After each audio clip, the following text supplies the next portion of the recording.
Oh my goodness. I have lost 30% of my money investing in a brand new dividend stock in the last year. Just in the last year, I'm down 30%.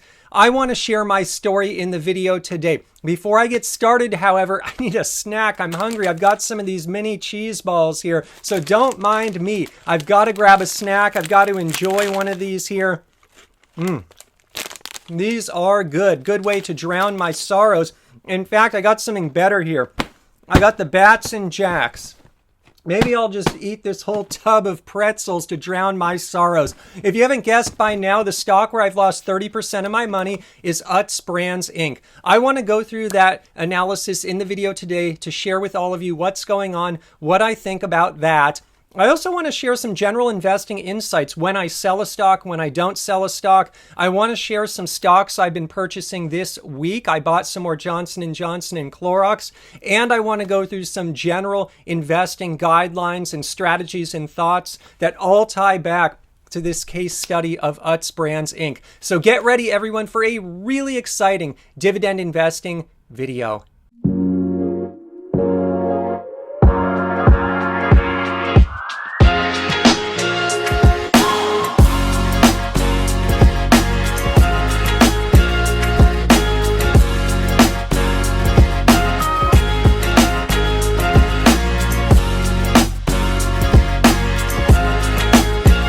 Welcome to PPC Ian. This is dividend stock investing for everyone.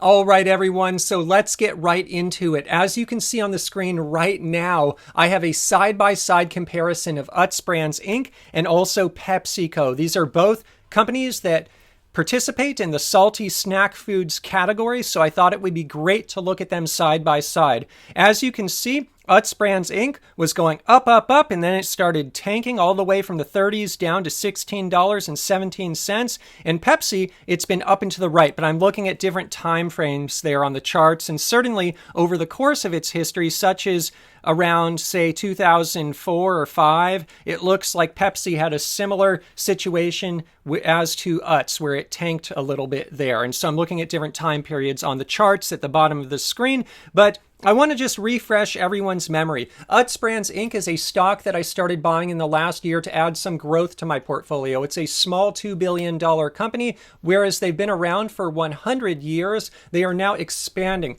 They went public via a SPAC, and they're now expanding very quickly. PepsiCo is also a really old company. It's the number 2 favorite stock in my dividend stock portfolio. It's one of my largest positions, and I love that company as well. One of my primary goals in 2021 was adding some growth-oriented positions like Utz to my portfolio, whereas I will be going back to my tried and true dividend aristocrats and dividend kings and those core stocks like PepsiCo as I head into 2022. Anyway, check it out right now in front of you. What you can see are some cool metrics. And so Utz right now, I'm down roughly 30%. Now, to keep that in context, Utz is about 0.9% of my portfolio. And so being down 30% on 0.9% of my portfolio, it's only a 0.27% portfolio-wide loss. That's really a rounding error. It's really something that I wouldn't even notice. That being said, a lot of people in the community are kind of losing their mind when it comes to this particular stock, and that's why I want to use it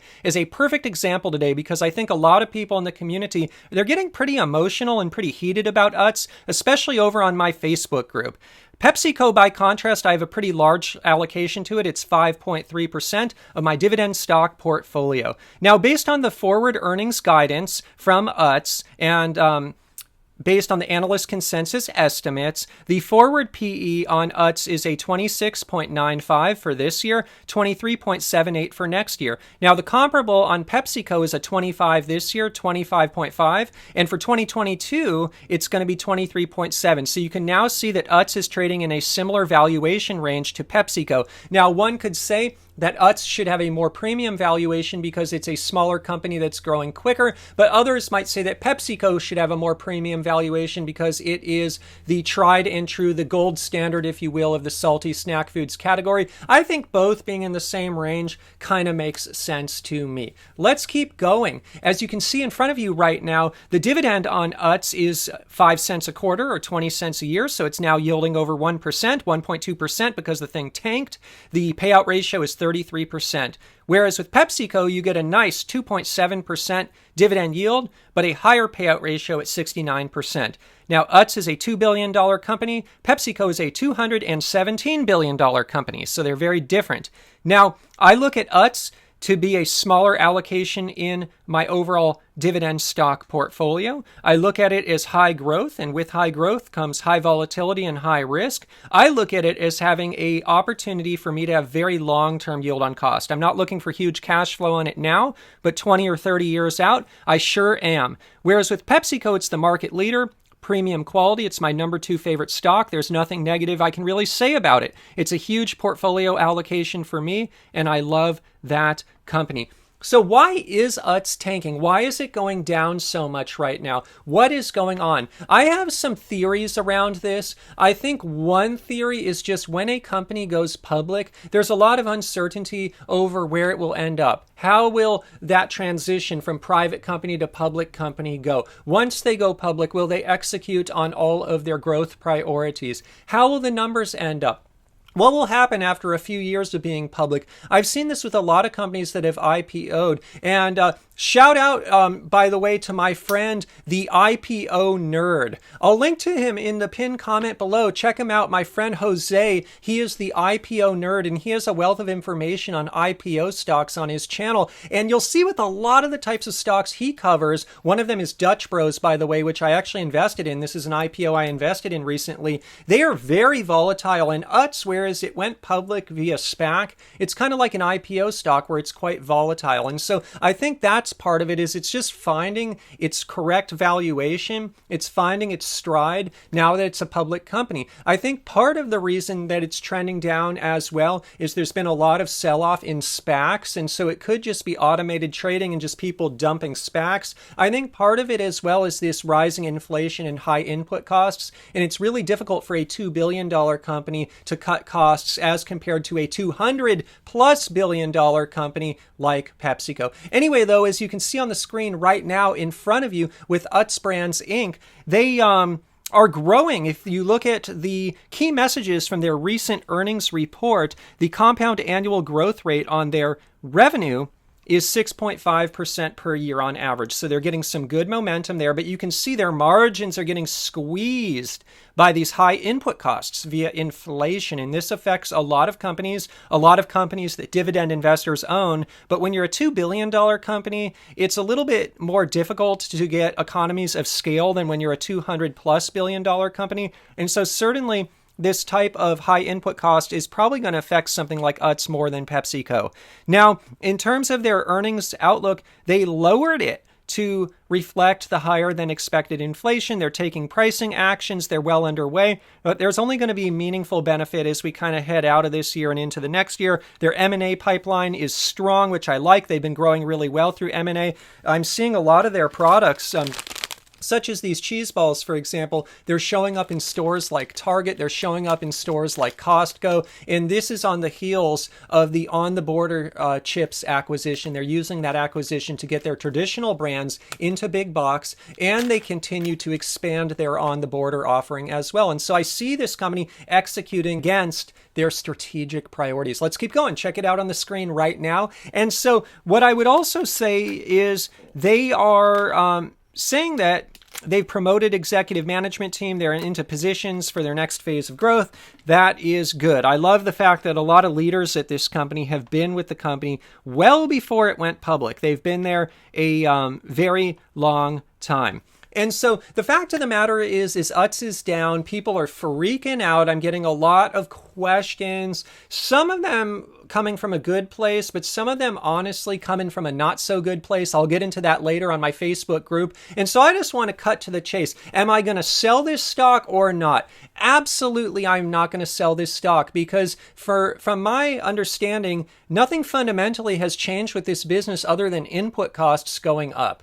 And so we are in a time right now, a era of inflation. And I think inflation is going to affect a lot of companies. Ultimately, these companies are either going to have to figure out how to cut costs and or push some of those costs along to the customer. And so the fundamental strategy, though, of this company, they are executing, they are firing on all cylinders. And so I am not going to sell. Do I still like the company? Absolutely. And am I going to buy a ton more? I'm going to average in more to it. I just bought some recently. That being said, I don't want to go too big in my portfolio because this is just a smaller ancillary position. And I want to refocus as I head into the next year strategically. I have a theme each year. The theme this year was high growth. That's why I bought Dutch Bros. That's why I bought some Coinbase stock. That's why I bought UTZ. But as I head into next year, I want to focus a bit more on the tried and true, which are those core stocks like PepsiCo, J&J, Clorox. And so I'll get into all of those in the video later today. That being said, we're still in 2021, so I'll probably add some more UTZ as I go throughout the year, but I'm certainly not going to sell it. Nothing has fundamentally changed with the company other than perhaps when it first kind of was trending up, I had an inflated feeling of its value. And so as I continue to refine my analysis, and quite frankly, as more data comes out of the company, I'm realizing that, hey, yeah, I bought some tranches at prices that were probably higher than it was worth at the time. But I do think as the company progresses throughout the years, the fundamentals, they're going to catch up with those prior valuations. And I think the stock price at some point or another will hit new highs. For now, I'm a long-term investor. And so swings of 30% within a single year really doesn't faze me at all. Anyway, check it out on the screen right now. I want to share some insights. When I sell stocks if I need the money for a major purchase, although I generally try to avoid this situation. I'd rather just have cash on hand for major purchases, but I did have to sell a few stocks because we're buying a new home. And so I recently sold some stocks in my portfolio, such as PPL, Cedar Fair, and Wells Fargo.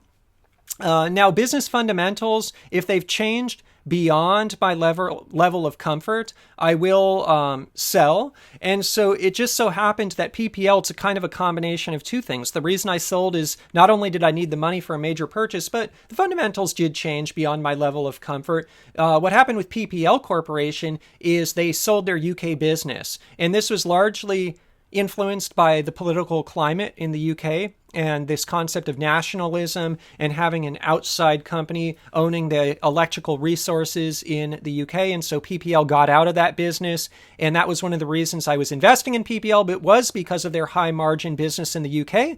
And so I sold it. Now, sometimes the fundamentals can change beyond my level of comfort because our world is changing. I would say our world changed enough where amusement parks aren't what they once were. And so Cedar Fair, ticker FUN, I sold that one again because I needed the money for a major purchase, but also the fundamentals changed beyond my level of comfort because I never saw the pandemic coming. Now, please keep in mind that I'm okay with certain fundamental changes as long as I believe they're temporary. I certainly think this temporary pricing stuff that's going on with UTZ, with input costs, that is just nothing to me. That is a very small thing. I'll also say I held my oil stocks straight through 2020, and now they're doing really well with the price of oil at $80 per barrel. And so I'm really excited about that. And I've held on to my oil stocks and I won't be selling those. I was thinking I may need to sell them to fund our home purchase. At this time, I do not need to sell them. I'm holding strong on my oil giants and I'm really happy to announce that. And I held throughout the pandemic, even though the fundamentals changed during that time with oil plummeting. But you know what? That was a temporary fundamental change and it was within my risk tolerance. Let's keep going. Check it out right now. I have so much to cover today, everyone. And so when I sell, I would say if there's a dividend cut or suspension that I believe is not temporary, and when I say temporary, I'm talking, hey, it won't be back within the next, say, 2 to 3 years. Now, that's when I will sell. Basically, I need the money for a major purchase. I believe the fundamentals have changed beyond my level of comfort, and or a dividend cut or suspension is not temporary. Rarely do I sell. UTZ doesn't fall into any of these buckets. When I don't sell, The stock price is down. Couldn't care less. I overpaid for certain tranches, like I did with UTZ. I couldn't care less. Valuation is too high. Couldn't care less. Every investor is going to be different. I'm just speaking to my personal journey here on YouTube. Now, by the way, if you enjoy hearing about my personal journey, man, I am so tired, everyone. I've been working on a real estate project. I've been really busy. And so thank you for hanging in there. I know this video is coming a little bit later. If you enjoy the video, please smash the like button. It means a lot to me. It really helps these videos reach more people. Also, please go ahead and subscribe. It means the world as well. And I am on a mission to reach 100,000 YouTube subscribers. That is my goal. So thank you for helping me get there. Now, without further ado, I want to share a few more insights, and I'm going to get into some stock purchases in the video today as well that I made in J&J and Clorox. And I also have some case studies I want to share just about stocks I bought that proceeded to tank and then go up a lot. But first, let's just get into some more insights. I'm going all over the board today, all over the map, but I have so much I want to share on this topic because it's important. So check it out right in front of you. And so there are some interesting thoughts and rules that I think are really important for dividend stock investing. The first one really spawns from this quote from Darcy Howe, a VP at Merrill Lynch. I've always felt that investing is like a bar of soap. The more you handle it, the smaller it gets. This is how I feel about dividend stock investing. Once I own stocks, I don't really like to sell. I don't like to trade. I don't like to do too much because the more actions I take, the worse my performance will be. UTZ. Hey, it's down 30%. I'm not so happy about that, but I kind of am because I'm going to buy more shares at these prices. But that being said, it's like a bar of soap. I don't need to sell it. I don't need to do too much. I don't need to think too much about it. Let's keep going. Check it out right now. And so I also want to share that when a stock is trending down and you're selling it into the downward trend, that does not mean you're right. I'll tell you this. This is important. I had someone on my Facebook group. And I'll tell you, honestly, a lot of people apply to my Facebook group. I'm not even really approving too many new members these days. If you want to be in the group, you have to give a good, real good reason to be in there. The reason is I just had to remove a lot of people. So I'm trying to keep the place just kind of orderly and clean and cordial. And it's a little difficult for whatever reason over there. But anyway, there are people like announcing, hey, I sold it. It's gonna go down more, and they're proud of how they're selling it.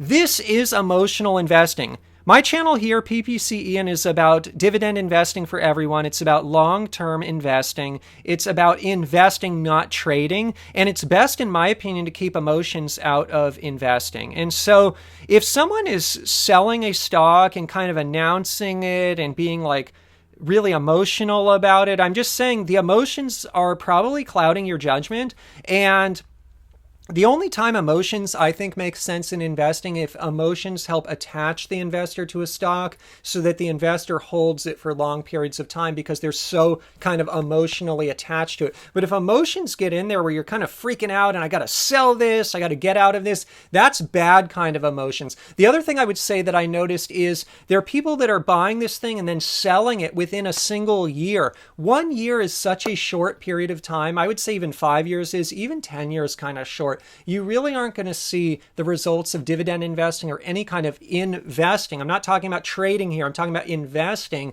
until it's really looking at the decades. And so that's something else to keep in mind, that I look at it as a kind of investing failure if the stock is bought and then sold within the same year. That means that the original analysis was just so off and so wrong that it would trigger someone to sell the same year. Those are just some perspectives to keep in mind. Anyway, I want to drop a lot of knowledge. It's going to be controversial today. Let's keep going. Check it out on the screen right now. And so the next thing is Benjamin Graham, the forefather, if you will, of value investing. This is the mentor of Warren Buffett. In the short run, the market is a voting machine, but in the long run, it's a weighing machine. This rings true with something like UTZ. It's going all over. Any kind of stock can go all over in the short run. It's a voting machine. Who knows what it means? I'm an investor. I don't really care about swings of 30% one way or another. Now, something else to keep in mind is on the topic of individual stocks versus index funds. If you own an index fund, just keep in mind, there are going to be stocks in that index fund that are down.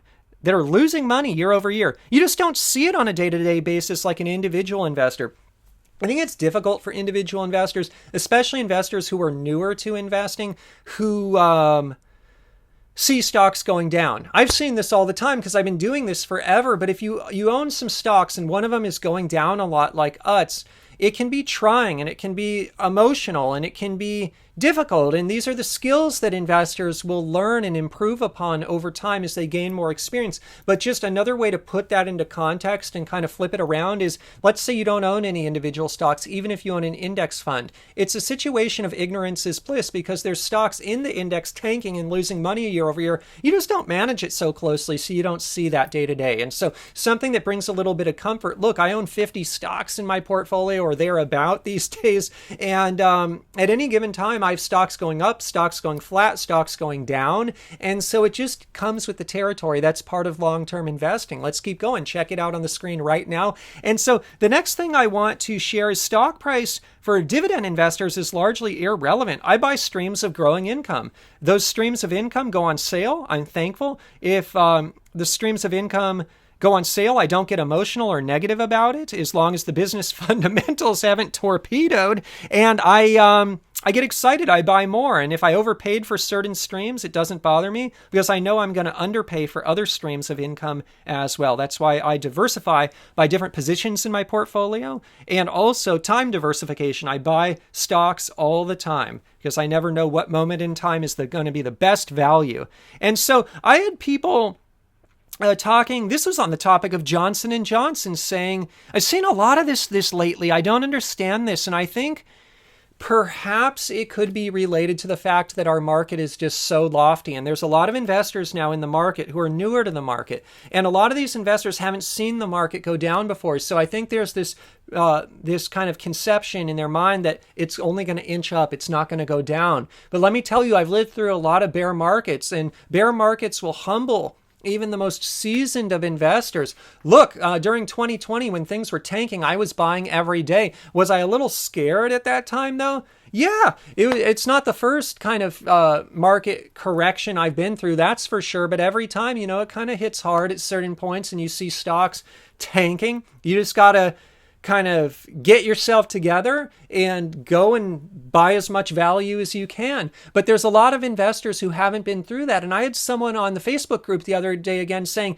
J&J, I announced how I bought some J&J, and the investor was saying that, why is it correcting so much? And I was like, wait, is it? I don't think it is correcting. It's near an all-time high or whatever. And anyway, then I pulled up the stock chart and it had dropped from like 162 to 158. That's just, to me, that's a rounding error. As a long-term investor, that's nothing. It's irrelevant. I'm buying streams of income. Who cares if it goes from here to here? And so what I'm just trying to say is, if you're new to dividend investing, the reason I love dividend investing is I don't have to worry about prices so much because I'm buying streams of income. This is a philosophy shared with my friend Greg. I'll link in the description below. I recently interviewed Greg here on my channel, and he's going to be living off of dividends really soon here, retiring off of dividends. And he shares this philosophy that he's buying streams of income.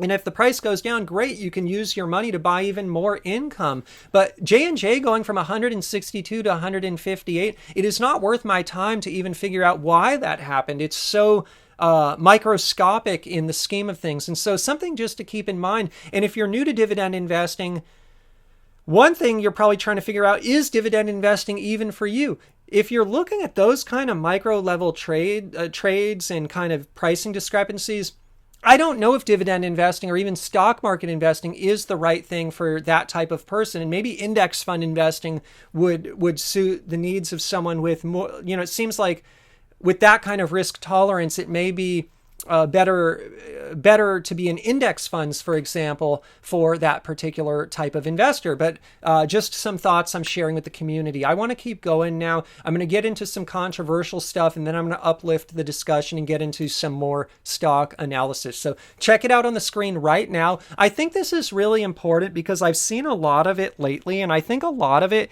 is because the negative people tend to be the loudest people. But I'll tell you, there was a bunch of people lately kind of rooting for UTZ to go down and relishing in the fact that investors out there are losing money in UTZ, and they think it's funny and they think it's great. But I'll best answer this just with a quote from Rick Ross. Rick Ross is my favorite rapper, and I just read his new book. It is amazing. But one of my favorite songs from Rick is Rich Blank Lifestyle. And that was on the Port of Miami 2 album, which I think is one of his best albums. And he is quoted as saying, "I hear you talking war, but have you lived first? I'm just here to keep it real, not trying to make you feel worse. Maybe a lost cause, but let's still search." This is so relevant. When I get up on a Monday morning, I go trying to run 7 miles. I try to think how I can add value in the world, how I can help people, and I try to think how I'm going to live my best life and live my best week. Unfortunately, there are people out there that wake up Monday morning and they're looking out there on YouTube and they're like, how am I going to go to war with someone? I hope that I'm not trying to put anyone down, but I'm trying to reach out to these types of people that say, look, this is dividend stock investing for everyone. I ain't mad at you. I got nothing but love for you. Let's find a way to turn things around. It's not a lost cause. Let's still go for it. Let's find a way here. And so I'm just saying it is not a productive use of my time, your time, the community's time to attack people and try to kind of relish in them losing money. Rather, let's find a way to be the best possible investors we can be. So I just want to leave it at that. All right, everyone, I want to go through a really interesting analysis that helps shed some light on this topic of UTZ again. Check it out on the screen right now. So I want to go through a bunch of stocks that I have bought over the years. One of them my wife bought, which is Target, and how stocks are volatile. And if you are investing in stocks or dividend stocks, it's a volatile thing. And so I started buying Apple in December of 2018. And just later that month, it fell 12%. And I bought more. So I started buying at $42.88. I bought more at $37.77. And then right now in 2021, it's up 275% from that low tranche. Now, Apple, when it fell 12%, I could have just sold it, got emotional, announced to the world, I sold this thing, it's terrible. But then I would have missed out on the huge run all the way from 37.77 to 141.51. Stocks are volatile. In the short run, it's a voting machine. In the long run, it is a weighing machine. 3M. I started buying this thing in 2018 at 196.44. I bought more at 209.14 in 2018. It tanked. It tanked all the way down. 40% drop. Even more than UTZ. Down to 125.42 during the pandemic. Did I get emotional? Did I get scared? No. Heck no. I bought more. I bought more at 125.42. Now it's all the way back at 175.53. I'm up 40% from the low. Caterpillar. Started buying it in 2013 at 86.17. In 2014, I felt pretty good because I was already up 25%. In 2015, it dropped all the way down to 65.14. I was down 40% from that peak at 107.87 from that tranche. And did I sell in 2015? Did I get emotional and second guess myself? Did I give up, throw in the towel, give up on dividend investing? Heck no, I'm buying streams of income. I kept buying. Now it's up 192% from that 65.14 level. Philip Morris, PM, huge dividend payer. Bought some in 2013 at $90, dropped 15% by 2015 to 76.56. Did I sell it? No way, I'm a Thug Life investor on the real. I'm always going to be Thug Life investor. It's up 25% from that 76 level now. Target stock. This is a stock I recently had my wife on the channel. I'll link to the video in the description below. Awesome investment that she made. She started buying Target in 2012 at $58.99. It proceeded to climb 19% all the way up to $70.23. And these are all tranches she bought. So she bought it up all the way up. It started tanking. Did she get scared and sell at $57.99? No, she bought more at $57.99, down 17% from that $70.23 peak. And then it went all the way up, 297%, and it's now at $230. The fact of the matter is I searched through a lot of my stocks, and a lot of my holdings like J&J, I couldn't even find corrections like these. They just kind of kept inching up over the years. I guess J&J tanked during the pandemic, and I bought some more then. But what I'm trying to say is I went through my portfolio and my wife's portfolio, and we found some stocks here that really shed light, I think, on what's happening with UTZ. And the fact of the matter is dividend stock investing, individual stock investing, it's important to diversify, and it's important to have this holistic picture that stocks don't just go up, they can go any which way. And long-term investors are in it for just that, the long run. And so what are some stocks that I bought this week? Check it out on the screen right now. I also added this week to Clorox. In fact, I bought some Clorox today. I bought it at $161.72. I started buying this thing in 2011 at $68.67. So all of you folks who think I'm not a good investor because I'm down 30% on UTZ, check that out. I bought at 68. It's at 161, and I'm still buying at 161. So I'm doing just fine there on my Clorox. And this is one of the largest positions in my portfolio on a Why am I doing so well on this? Because I'm a long-term investor. Just that, the long term. Buy great companies, hold them for the long term. The PE on that on a forward basis is a 29 this year, 24 next year. The dividend yield starting is a huge 2.87%. This is really high for Clorox. That's why I bought it. I think the PE this year is a little misleading. I think this is an outlier year. I think the payout ratio is actually lower than it looks, again, because I think the EPS this year is an anomaly. That 5-year dividend growth rate is a 7.7%, which is staggering. That's a really high growth rate for Clorox. Market cap $20 billion. Perhaps the most exciting thing is this chart and the fact that it's down, hey, just like UTZ, it's down 30% from its peak. Its 52-week high was $231, and now it's at $161.72. That's a 30% decline, and it's up only 1.5% from its 52-week low. And so what do I do when my favorite stocks are dropping? Do I get emotional? Do I sell? Do I run from the hills? Maybe I would if there was a dramatic fundamental change, or if I realized, hey, I bought something that's just not the right thing for me. I made a mistake. But when I have conviction in a stock, I feel good about the fundamentals like I do with Clorox, I add more. Let's keep going. Check it out on the screen right now. The next one I want to share is Johnson & Johnson. I bought some more this week, and I bought it in 58.71. I started buying this thing just so all the haters out there, you can picture me rolling like my man Tupac. Picture me rolling, roll call here for the haters. I started buying J&J in 2011 at $58. By the way, if you're on my Patreon, thank you to all of my generous patrons. I'll link to that in the pinned comment below. I just did a video on Johnson & Johnson and why I'm buying it right now. And I do bonus videos on Patreon all the time. Anyway, let's keep going. Check it out in front of you right now. With Johnson & Johnson, the forward PE is a 16 this year, 15 next year, starting yield of 2.67%, and payout ratio of 44%. I think J&J is a pretty darn good value right now. And again, it's trending a little bit off the highs there, but more or less this thing is near all-time highs, but I still see it as a value. And so that is another stock that I'm buying right now. Why am I sharing that today? Honestly, just to say, picture me rolling. All right, everyone. I hope you enjoyed the video today. Please smash that like button if you enjoyed the video. It means the world to me. Please also subscribe.